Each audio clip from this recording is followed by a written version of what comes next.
안녕하세요. 저는 50대 여성이랍니다. 남편은 작은 기업에 다니는 사람이에요. 많은 돈을 벌지는 못하지만 그 회사에 벌써 30년 가까이 다니고 있답니다. 남편의 성실함과 근면함은 남편을 아는 모든 사람들이 인정하고 있죠. 부유하진 않아도 남편이 꼬박 같이 가져다주는 월급을 쪼개고 쪼개서 저축해 우리 집도 마련할 수 있었고요. 그리고 우리 부부에게는 그 무엇과도 바꿀 수 없는 보물이 하나 있어요. 다름 아닌 우리 외아들이랍니다. 공부를 잘해서 초등학교 때부터 1등을 놓친 일이 없었어요. 명문대학교를 졸업하고 우리나라 최고의 기업에 당당히 입사했죠. 참, 시집에 대한 이야기를 먼저 하고 넘어간다는 것이 아들 자랑에 앞서 이렇게 되었네요. 오늘 드리고 싶은 말씀은 주로 우리 동서와 관련된 일이라서 이제 시집에 대한 얘기를 해드리려고 합니다. 시부모님이 아직 살아계시고 남편은 두 형제 중 맞이랍니다. 시동생이 있고 손아래에 동서가 있죠. 제가 시집갈 당시 시집은 정말 찢어지게 가난했어요. 남편이 취직을 해서 그래도 끼니는 때우게 됐었지만 우리는 간신히 방 한 칸을 얻어서 살림을 시작해야 했었죠. 그런데 시동생이 시쳇말로 하면 장가를 잘 갔답니다. 동선의 친정아버지가 사업을 크게 하시는 부유한 집안이었거든요. 시동생이 동서의 친정아버지, 즉 시동생의 장인이 되는 분과 함께 사업을 운영하면서 돈을 좀 만지게 되었고 따라서 시집의 형편이 좀 피기 시작했어요. 그리고 이제는 그럭저럭 남한테 아쉬운 소리 안 하고 사는 정도가 되었죠. 시동생은 완전히 처가에 매여 있었고 동서에게는 입안에 혀처럼 굴었답니다. 그리고 가정에 지극히 충실하게 처신했고요. 동서는 자신의 친정이 부유하고 시동생이 자신의 아버지 사업체에서 일해서 시집을 돕는 것을 가지고 노골적으로 그리고 은근히 유세를 떨었답니다. 우선 시집에서 치르는 제사나 명절 등 시집의 행사 때 손 하나 까딱하지 않더라고요. 시집에 와서 며칠을 고생하는 저와는 달리 동서는 그것을 두툼한 돈봉투로 대신하더군요. 시부모님들께 돈봉투를 내밀고 세상의 최고의 효부라도 된 듯 아양을 떨더라니까요. 아버님, 어머님, 이 돈 가지고 이번엔 어디 온천에라도 다녀오세요. 다음번엔 제주도 가실 수 있도록 해드릴게요. 시부모 옆에 딱 붙어 앉아서 호맹맹이 소리를 내가며 하는 짓이 가관이었어요. 워낙 가난하게 사셨던 탓에 시부모는 그 돈봉투가 못내 반가웠나 봐요. 그래, 네가 효부다, 효부야. 온천 가야지, 암. 우리 둘째 며느리를 아주 잘 봤어. 얘 큰애야. 여기 과일하고 마실 것 좀 드려라. 나와서 일을 도우라고 해도 잠깐 나와서 일을 하는 둥 마는 둥 하다가 시부모가 있는 안방으로 다시 들어가 버리는 것이었어요. 자그마치 10년을 그렇게 살았네요. 혼자 일하는 게 너무 억울했지만 동서가 시부모 용돈 쥐어주는 것을 어찌 막을 도리가 없으니 그렇게 살았는데 점점 허리가 말을 안 듣더라고요. 파스를 붙였는데 잠시뿐이었고요. 아무래도 동서를 좀 손봐줘야겠다는 생각을 하고 있었는데 어느 해 추석 명절에 뜻밖의 일이 생겼죠.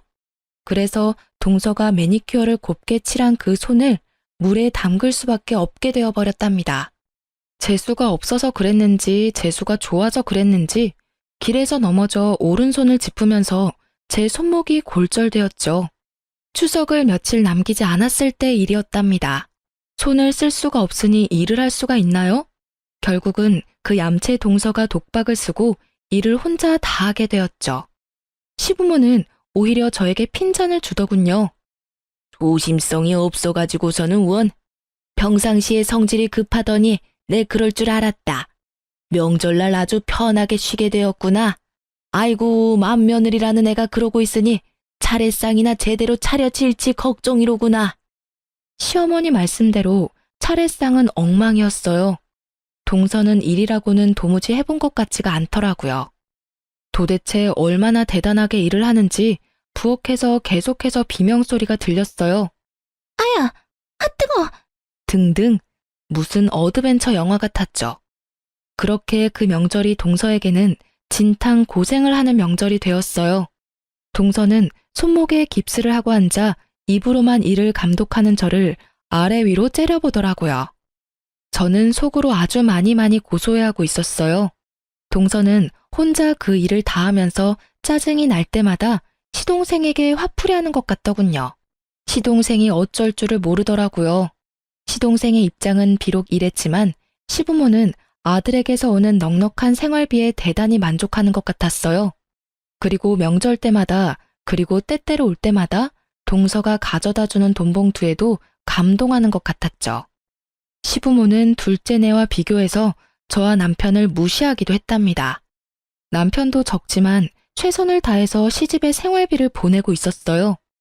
시부모가 볼 때는 적은 돈이었을지 모르지만 우리에게는 큰 돈이었답니다. 처음에는 그것도 고마워했었죠. 하지만 시동생이 보내는 생활비를 받아보더니 이제는 우리가 보내는 것은 우스운 것 같더라고요. 저는 이런 시부모의 태도가 더 우스웠죠.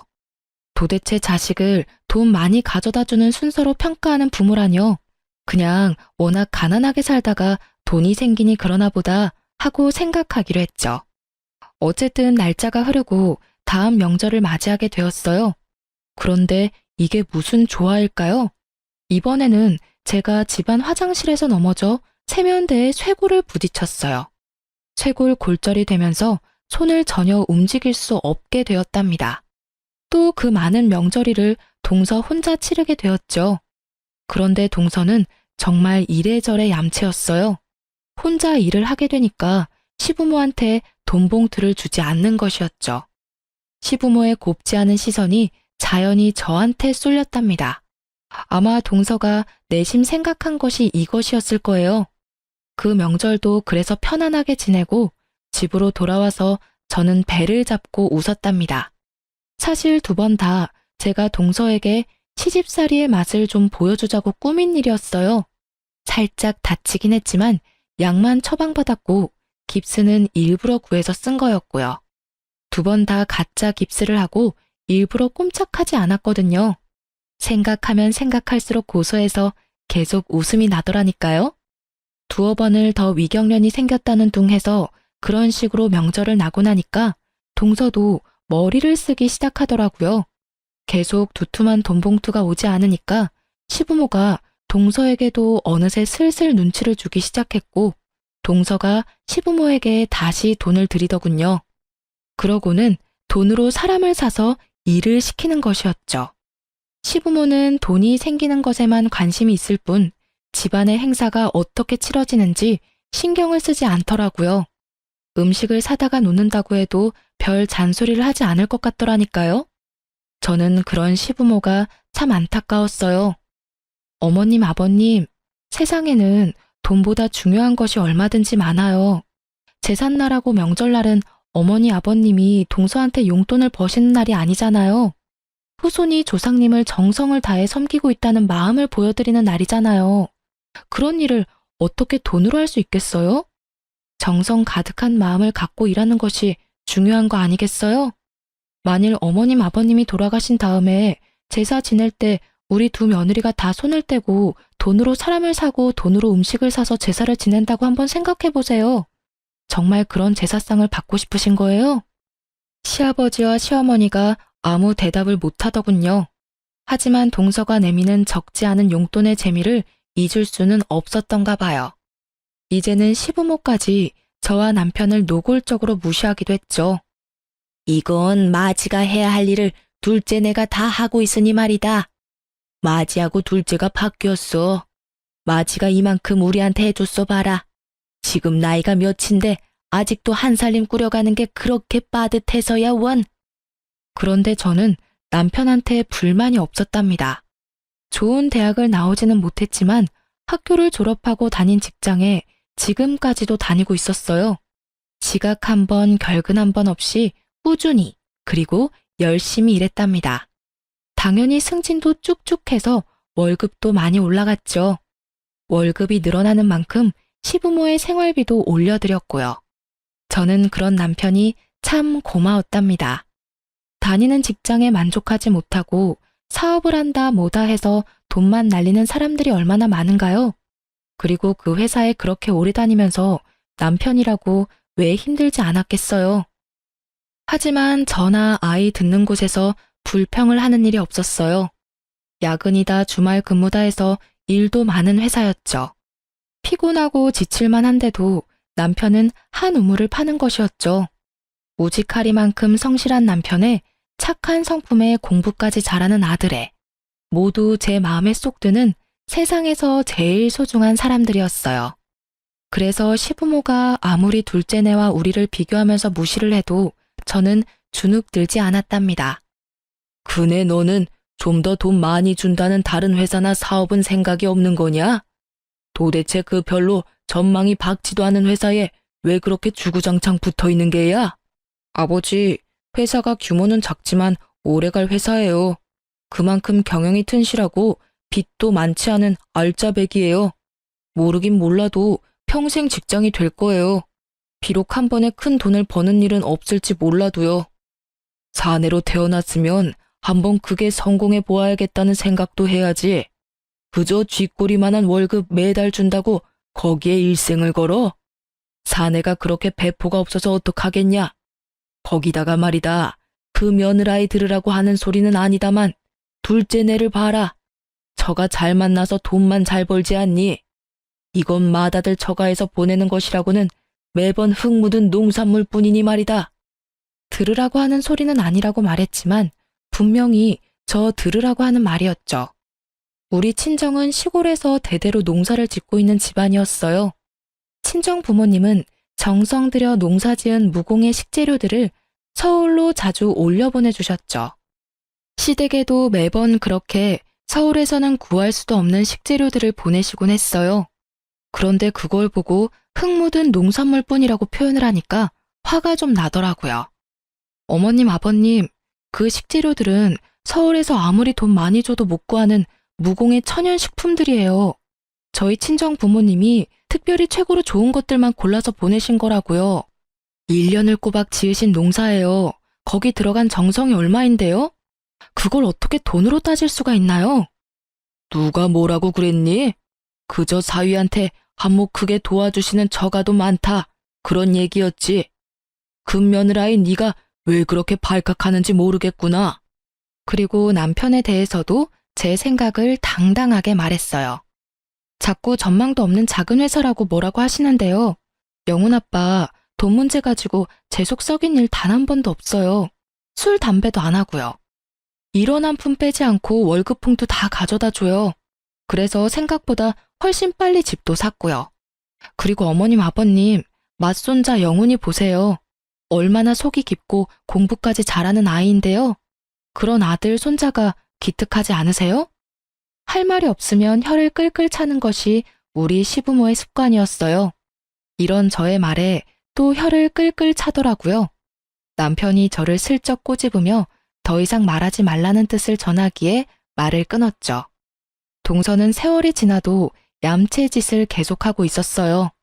시부모가 사실 동서의 그런 행동을 부추겼다고도 볼 수 있을 거예요. 어머님, 아버님, 이게 9번이나 쪄서 숙성시킨 인삼인데요. 거기다가 꿀을 재워서 먹기도 아주 좋아요. 한번 드셔보세요. 어때요? 드시기에도 편하시죠? 아버님 요즘 기력이 좀 떨어지셨다면서요. 옆에 두고 하루에 3~4번씩 드세요. 떨어지면 제가 또 사다 드릴게요. 아유, 그놈의 코맹맹이 소리. 정말 듣기 싫어 죽겠더라고요. 그런데 이걸 어쩌나 바로 그 타임에 들고 들어간 밥상을 그만 제가 엎고 말았어요. 상 위에 있던 음식들이 동서한테 다 쏟아졌죠. 형님, 도대체 이 옷이 얼마짜리인지 아세요? 형님이 물어주실 거예요. 이 물건 한국에 단 5벌밖에 안 들어온 옷이라고요. 다시 구할 수도 없는 옷이에요. 명절 지내러 시집에 오는 며느리가 그런 옷을 입고 오면 쓰나. 몸빼 바지까지는 아니어도 일하기 편한 복장이면 되는 것이지. 명절 한번 지내고 나면 티셔츠에 기름 냄새가 배서 빨아도 안 없어지더라고. 그래서 영훈 아빠 입던 옛날 티셔츠 입고 와서 빨지 않고 버리기도 하거든. 동서, 그러니까 명절날에는 시집에 오는 며느리답게 입고 와.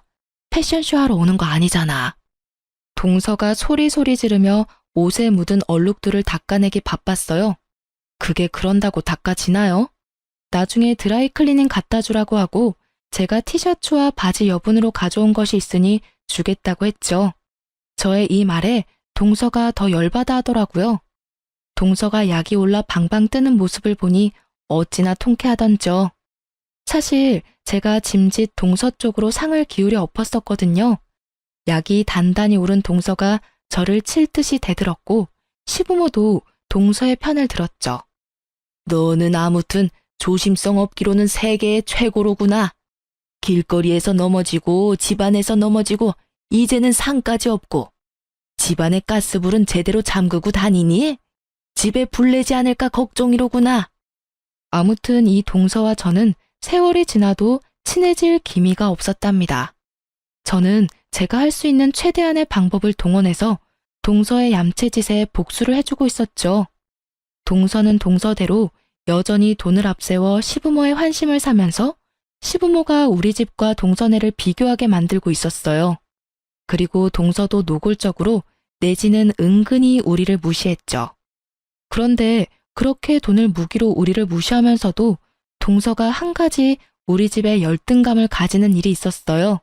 그것은 바로 아이들에 대한 문제였답니다. 동서는 아들 하나, 딸 하나를 두고 있었어요. 아들은 변호사를 만들고 딸은 피아노를 시키겠다나요?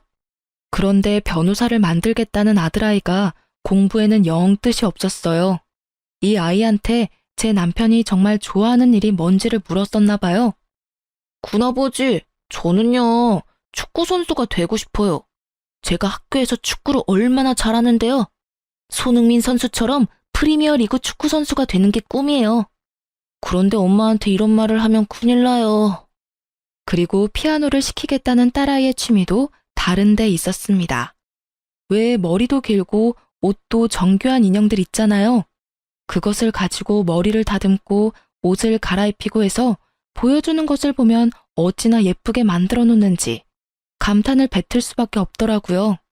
손재주가 어찌나 좋은지 한 번은 명절날 제 머리 고무줄이 끊어져서 어찌할 바를 모르자 어디선가 나무젓가락을 하나 구해오더니 그것을 비녀처럼 사용해서 예쁜 올림머리를 만들어주는 것이었어요.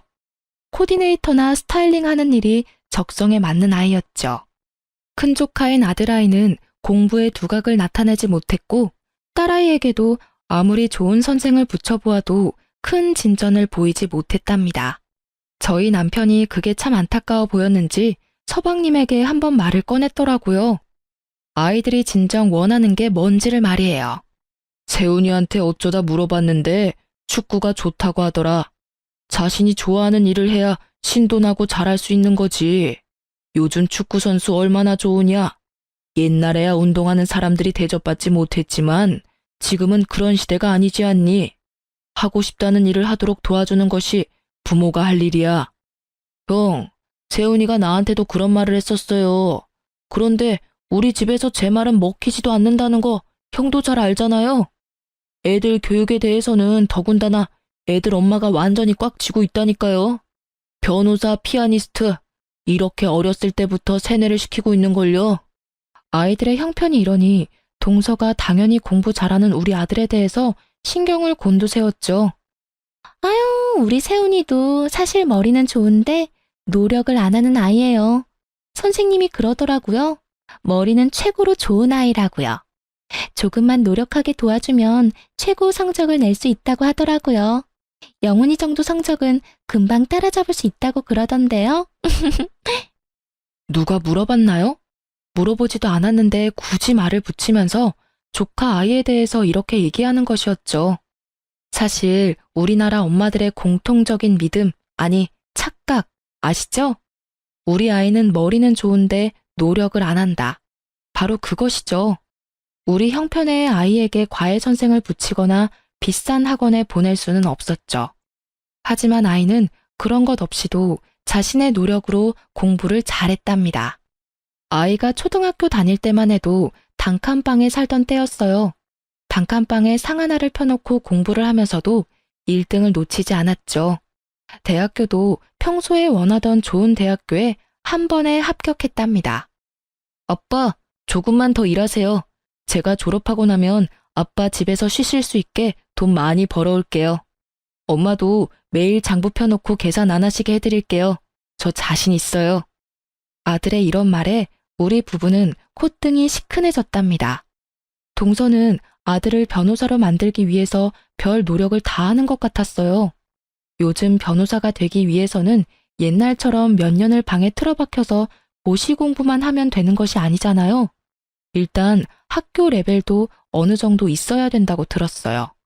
그리고 학점도 좋아야 하고 영어 성적도 뛰어나야 한다죠.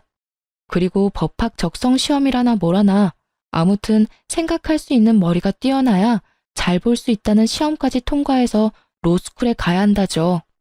그렇지만 축구 선수가 되고 싶다는 아이가 무슨 이런 공부에 재미를 붙이겠어요? 정말 하고 싶어 하는 것을 못하고 엉뚱한 곳에 매달려야 하는 조카 아이를 볼 때마다 마음이 좀 아팠어요. 결국 큰 조카는 지방에 있는 대학에 간신히 입학했고 작은 조카인 딸애는 대학엔 가기 싫으니 코디네이터를 양성하는 학원에 보내달라고 했대요. 동서가 펄펄 뛰며 반대한 것은 보지 않아도 비디오였어요. 동서는 어쨌든 이래저래 저와는 절대로 화합할 수 없는 사람이었답니다. 그렇게 우리 두 동서가 개와 고양이처럼 지내는 가운데 세월이 무심하게 흘렀죠. 아이들도 이제 장성했고요. 우리 영훈이는 대학을 우수한 성적으로 졸업하고 우리나라에서 최고라고 하는 기업에 당당히 입사했어요. 연봉 수준도 한국에서 3위 안에 드는 기업이라고 하더군요. 입사한 지 1년 만에 아들이 첫 자동차를 샀어요. 기념으로 제 아버지 회사에 가서 모시고 퇴근하겠다고 하더군요. 저까지 동승했죠. 사실 남편은 평생을 대중교통을 이용해서 출퇴근을 했답니다. 오늘은 아들이 운전하는 차로 퇴근하게 생겼네요. 일부러 미리 연락하지 않고 갔어요. 놀래켜줄 생각이었죠. 아니, 무슨 바람이 불어서 이렇게 둘 다 왔어? 영훈이 너 차 뽑았다고 하더니 벌써 나왔니? 오늘 우리 아들 덕에 지하철 안 타고 퇴근 한번 편하게 해보자꾸나. 아들은 나온 김에 여기저기 드라이브도 좀 하고 맛있는 것도 사주겠다고 하더라고요. 그렇게 해서 강남 쪽으로 가게 되었어요. 차가 좀 막히긴 했지만 아들이 산 첫 차를 타고 시내를 돌면서 정말 기분이 최고였답니다. 잠깐만요. 저 앞으로 작은아버지가 지나가신 것 같은데요. 제가 틀림없이 봤어요. 작은 엄마하고 같이 나오셨나 봐요. 전화해보세요. 근처에 계신 김에 제가 저녁 대접 같이 하게요. 남편이 시동생에게 전화를 걸었죠. 그리고 우리가 어디 있으며 영훈이가 가까이서 두 사람을 본 것 같으니 저녁을 산다고 했죠. 형, 영훈이가 잘못 봤나 봐요. 저 오늘 강남에 간 일 없는데요. 집사람한테 전화 걸어보세요. 집에 있을 거예요. 아무래도 아들이 비슷한 사람을 착각했던 모양이더라고요. 아니라는데 굳이 동서한테 전화를 할 필요가 없어서 우리 식구끼리 근처에서 맛있는 저녁을 먹고 집으로 돌아왔어요.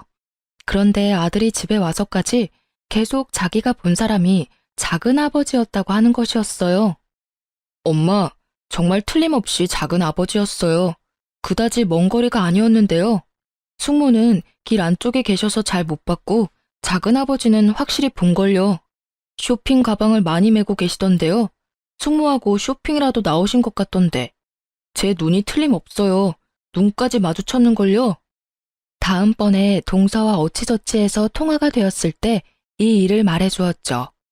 동서도 자신은 그날 강남에 간 적이 없다는 것이었어요. 아들이 잘못 본 것이 틀림없었죠. 어머나, 영훈이가 이제 차를 샀다고요? 우리 애들은 20살 될 때 차 한 대씩 다 뽑아줘서 능숙하게 운전해요. 영훈이더러 운전 조심하라고 하세요. 운전 시작하고 나서 처음에 사고가 많이 난다니까요. 말도 참 예쁘게 하는 우리 동서였어요. 도무지 구제불능이었죠. 저는 이제 동서가 이런 식으로 말하는 일에 아무렇지도 않은 경지에 이르러 있었답니다. 알았네. 조심하라고 할게. 처음이니까 알아서 조심할 테지만 말이야. 걱정해줘 고맙네. 아들이 받는 연봉은 우리의 상상을 훨씬 뛰어넘는 것이었죠. 하지만 연봉을 많이 주는 것이 결코 공짜는 아니더군요. 야근도 많았고 출장도 잦았어요. 일에 파묻혀 사는 아들이 걱정되었고 무엇보다도 이제 결혼할 나이였죠. 저렇게 일만 하다가 언제 결혼할 사람을 만나나 싶은 생각이 들더라고요. 아들의 나이가 홍기가 들어서면서 슬슬 걱정이 되고 있었답니다. 하지만 곧 무슨 소식이 있겠거니 하고 기다리고 있었죠. 그러던 중 드디어 아들이 정말 기쁜 소식을 들고 왔어요. 결혼하고 싶은 아가씨가 생겼다는 것이었죠. 우리 두 내외는 정말 뛸 듯이 기뻤답니다. 아들처럼 인류 기업은 아니지만 괜찮은 회사에 다니는 아가씨라더군요. 그런데 아들이 설명하는 그 아가씨의 집안 상황이 좀 마음에 걸릴 만한 것이었어요. 아버지와 어머니가 일찍이 헤어지셨다나 봐요. 그래서 어머니 혼자서 딸만 바라보고 사셨대요. 사별한 것도 아니고 이혼을 한 것이라니 마음에 걸렸답니다. 그리고 덧붙이는 말인즉 그 아가씨의 어머니가 곧 재혼을 할 것이라고 했어요. 오래 전부터 만나온 사람이었지만 딸이 어릴 때 재혼을 하게 되면 상처가 될 것 같아 차라리 성장해서 엄마의 입장을 이해하게 될 때 결혼을 하겠다고 했다죠. 이 아가씨가 그 사람을 실질적으로 아버지라고 생각한다고 말도 들을 수 있었답니다. 얼마 후에 아들이 그 아가씨를 집에 데리고 왔어요. 참 예쁜 아이더라고요. 같이 식사를 하면서 조심해가며 집안 상황에 대해서 물었어요. 어머니와 아버지가 일찍 헤어지셨지만 새아버지 되실 분은 어머니가 워낙 오래전부터 만나오셨기 때문에 아버지에 대한 미련은 없다고 하더군요. 그러면서 새아버지 되실 분이 하는 사업이 잘 되어 부유하신 분이라고 덧붙였어요. 그리고 그 사업은 결국 제 아들이 물려받을 것이라고 했죠. 그런데 이 말은 덧붙이지 않는 것이 좋았겠다 싶었답니다. 마치 젊은 시절의 동서를 보는 것 같았고 그 집에 매여 사는 시동생 생각이 날 수밖에 없었거든요. 거기다 동서 때문에 돈 자랑하는 사람들에 대해서 아주 확지를 뗀 저였어요. 그런데 며느리감이 묻지도 않은 새아버지의 경제 상황에 대해서 이야기를 꺼내니 저도 모르게 표정이 굳어지더군요. 그런 저를 눈치챘는지 남편이 유쾌하게 분위기를 바꿔보려고 했어요. 아, 그래? 잘 됐구먼. 어머니께도 그동안 많이 힘이 되고 위로가 되셨을 테니까. 그러면 이번 결혼에도 그분이 혼주석에 앉으실 건가?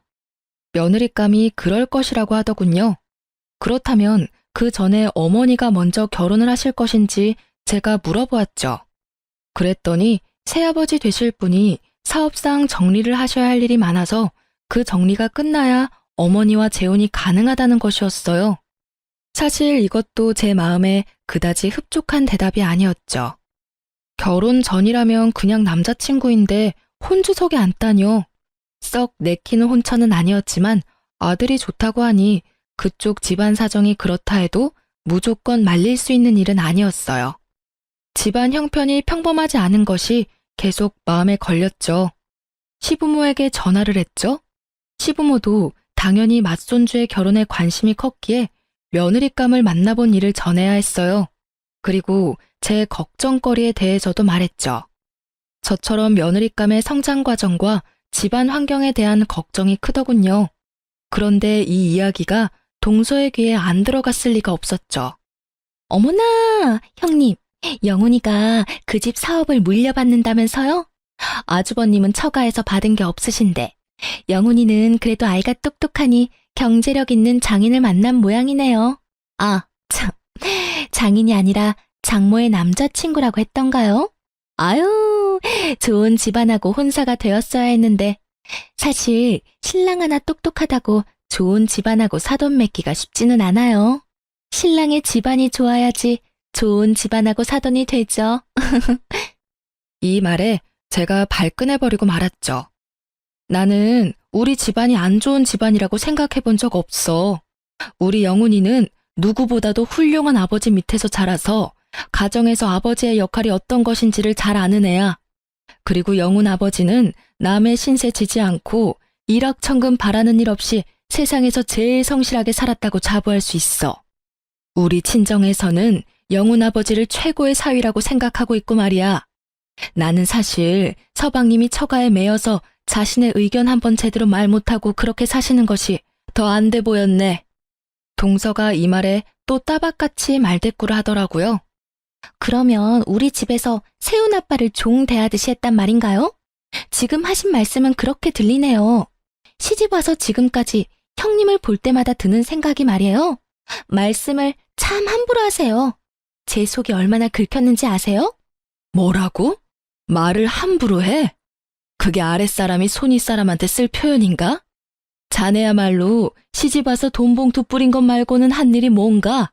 하다못해 제사상 하나, 차례상 하나를 제대로 차려본 일이 없는 사람 아닌가 말이야. 그날은 이렇게 동서를 따끔하게 야단치고 전화를 끊었어요. 그런데 동서가 아주 나를 받은 사람 마냥 신이 났더라고요. 영훈이가 그렇게 똑똑하고 잘났다고 하더니만 결국은 그런 혼처를 만나게 되었다며 노골적으로 비아냥거리는 것이었죠.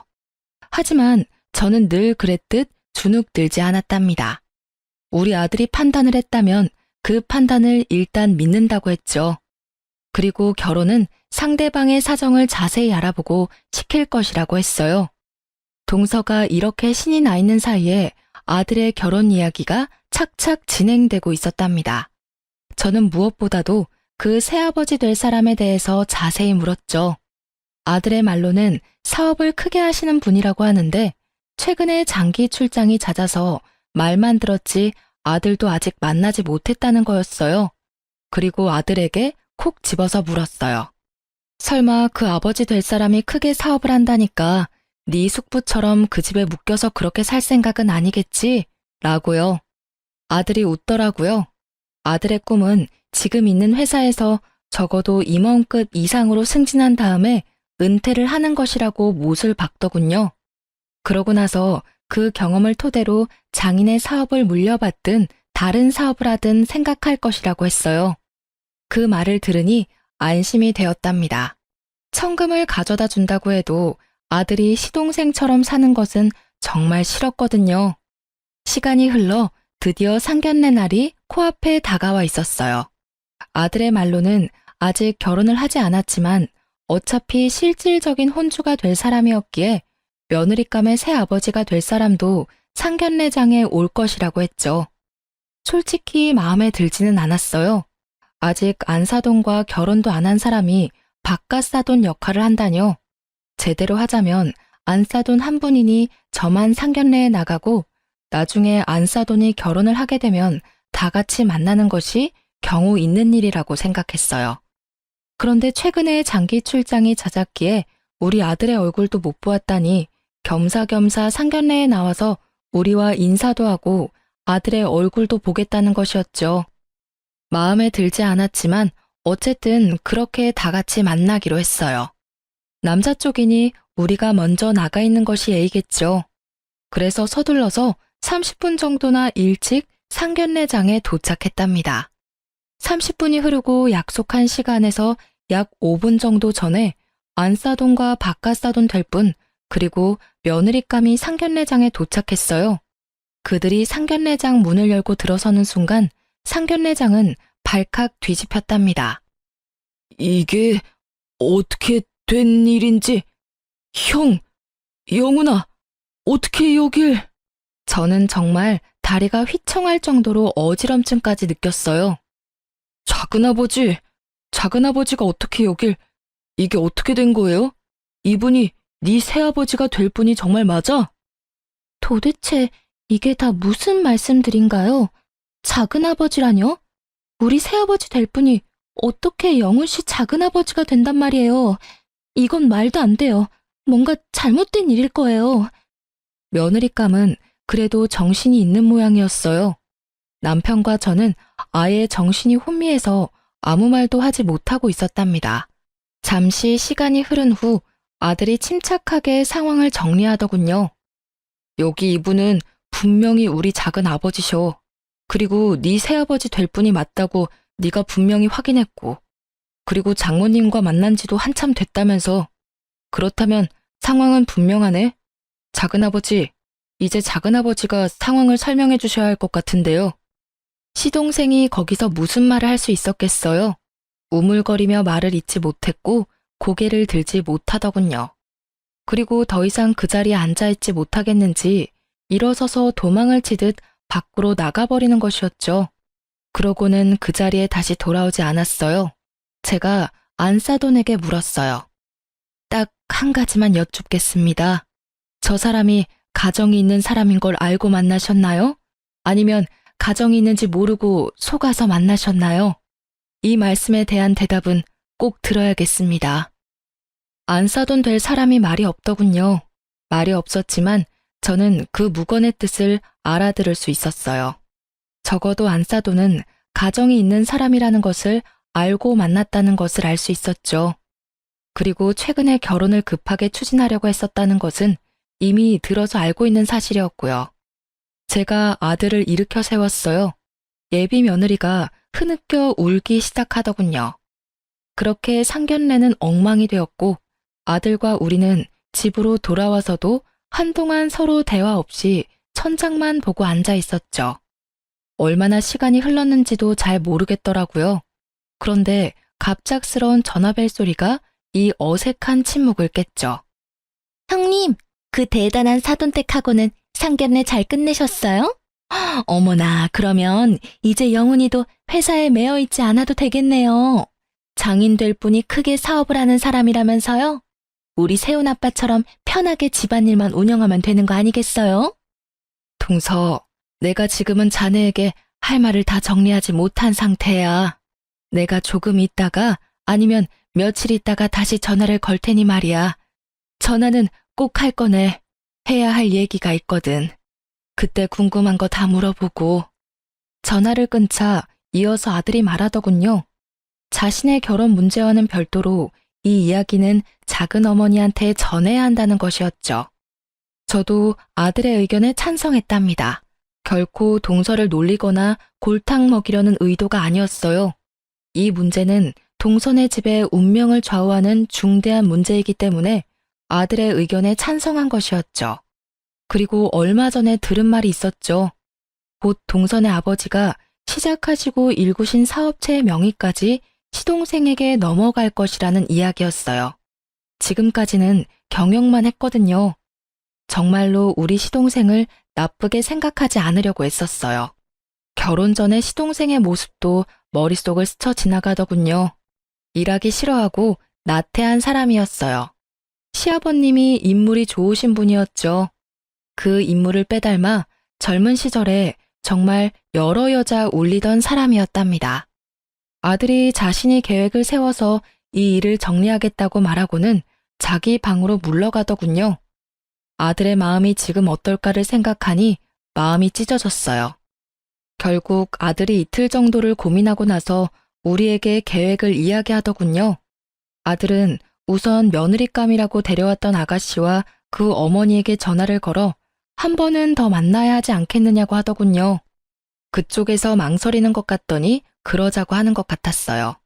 시내의 모처로 두 사람을 불러냈죠. 그리고 아들은 정말 작은 어머니를 속이고 싶지는 않지만 지금은 그럴 수밖에 없는 것이 가슴 아프다고 하면서 동서에게 전화를 걸었어요. 엄마가 결혼 문제 때문에 작은 어머니와 의논할 것이 있으니 작은 어머니만 나오라고 했죠.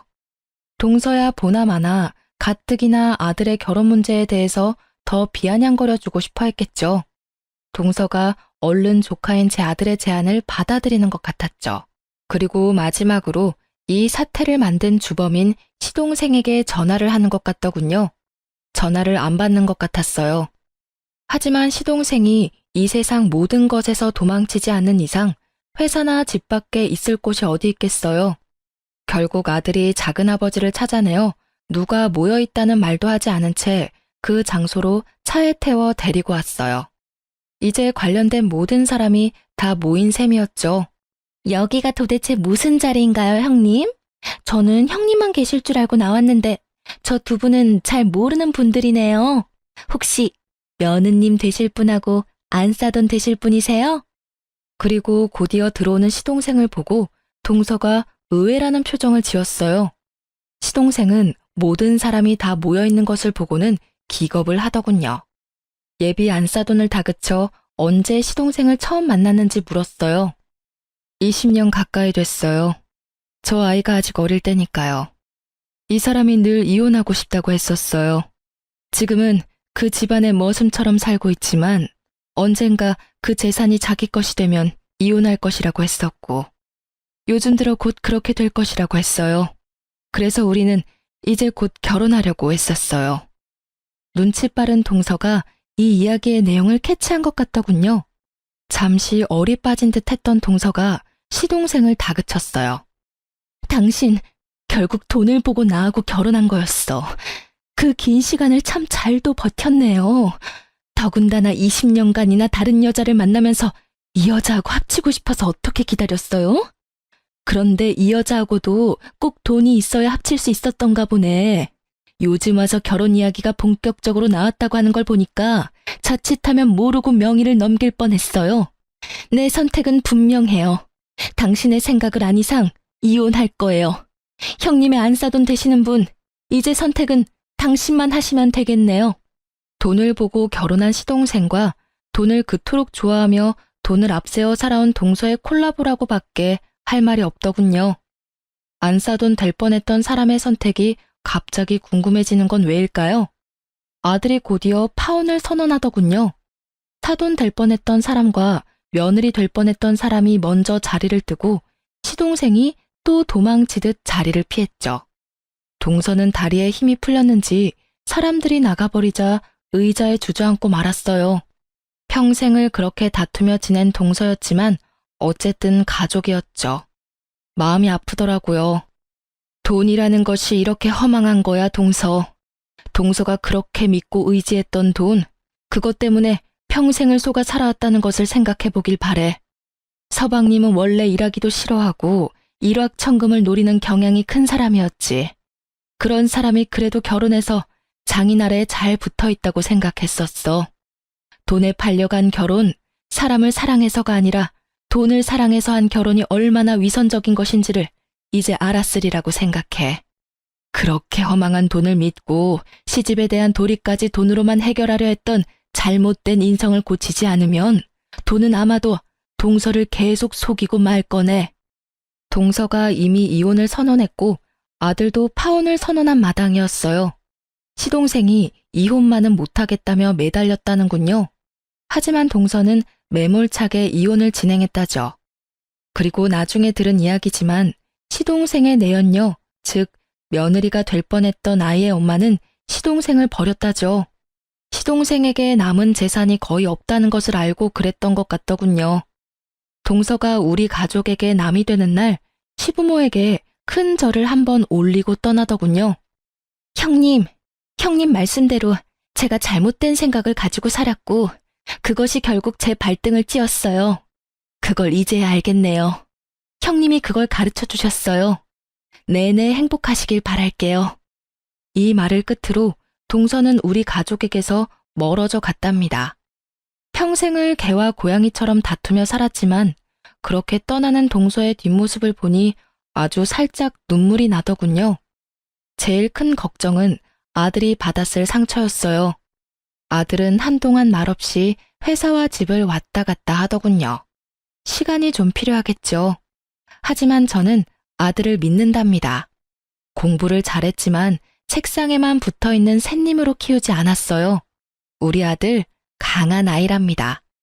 그리고 곧 진정한 아들의 인연이 어디선가 나타나겠죠. 그날이 빨리 다가오기를 우리 내외는 기다리고 있답니다. 지금까지 저와 동서의 얽힌 이야기를 중심으로 우리 가족에 대한 이야기를 말씀드렸어요. 읽어주셔서 감사합니다.